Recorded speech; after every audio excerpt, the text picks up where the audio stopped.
11월 15일 오늘 만나 성경 말씀은 다니엘 7장 13절 14절 말씀입니다.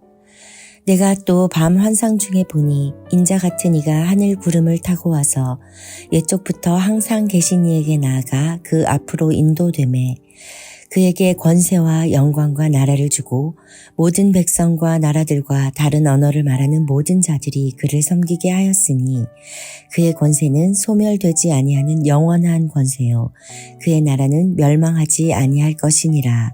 아멘. 오늘 만나로 만나주실 하나님을 기대합니다. 본문 2절 이하는 다니엘의 꿈입니다. 15절 이하에서 그 꿈을 해석하는 글이 없었다면 도저히 이해하기 힘든 은유와 상징으로 가득합니다. 이 상징을 해설하는 데 있어 역사적 근거를 찾으려는 많은 노력들이 있으나 상징은 사실이 아닌 의미이기에 꿈을 논리적으로 또는 사실적으로 분석하려는 것에는 무리가 있습니다. 다니엘의 꿈에는 마치 악몽처럼 무서운 괴물들이 등장하고 세상을 통치하고 싸우며 집어삼킵니다. 마치 먹고 먹히는 약육강식의 행태를 보여주는데요. 그러한 두려움 속에 다니엘은 옛적부터 계시는 분을 보게 됩니다.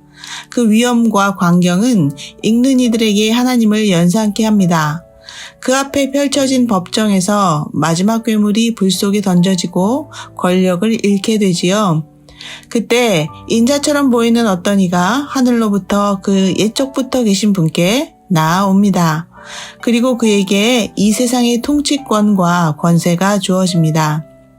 인자 같은 이가 누구인지에 대한 다양한 관점 중 무게가 실리는 것은 먼저 예수 그리스도를 예표한다는 것입니다. 하늘로부터 온 이 그렇기에 신성을 품은 신적 존재로 이 땅의 통치권을 가진 그를 우리는 메시아인 예수 그리스도라고 생각하게 됩니다. 골로새서에서 만물이 다 예수께 속했다는 말씀이 있지 않습니까? 두 번째 관점은 인자 같은 이가 신이 아닌 사람으로서의 새로운 통치자, 즉 인간의 왕이라고 말합니다. 이 두 관점에서 공통적인 것은 바로 기름 부음 받은 자라는 겁니다. 신적 존재인 그리스도 또는 인간인 왕 모두 하나님의 기름 부음을 받습니다. 이 본문에서 인자 같은 이의 본성이 인성인지 신성인지를 논하지는 않겠습니다.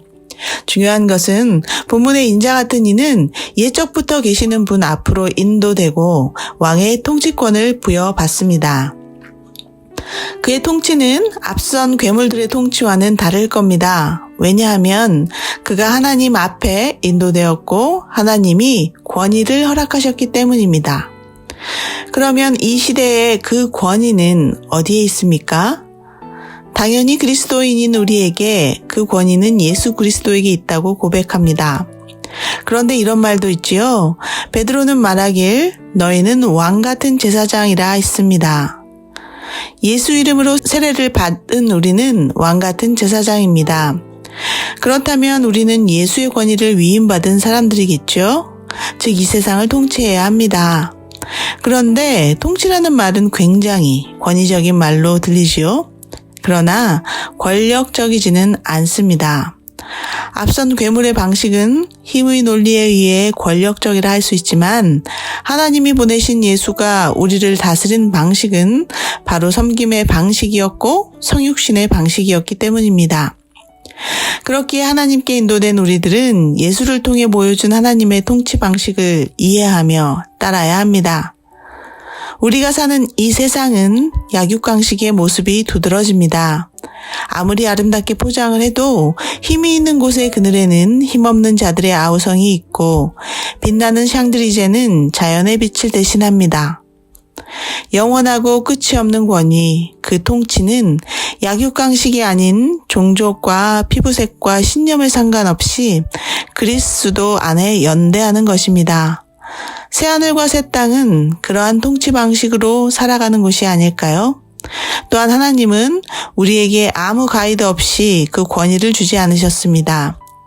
사실 우리는 이미 성경 전체를 통틀어 또 역사 속에서 그 가이드를 받고 있습니다. 그리고 그 권위는 파워게임의 권력이 아닌 섬김이라는 것을 배워갑니다.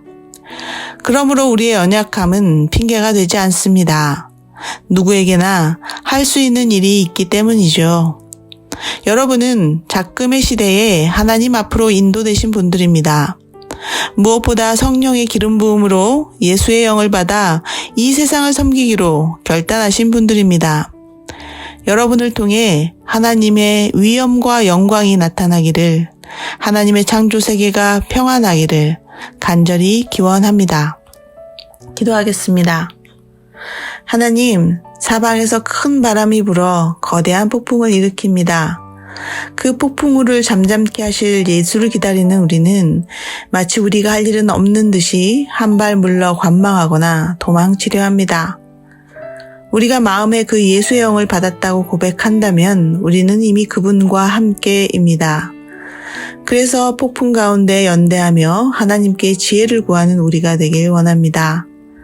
어느새 완악함의 통치력은 하나님의 통치 아래 힘을 잃고 왕의 지혜가 이 땅을 인도하기를 간절히 기원합니다.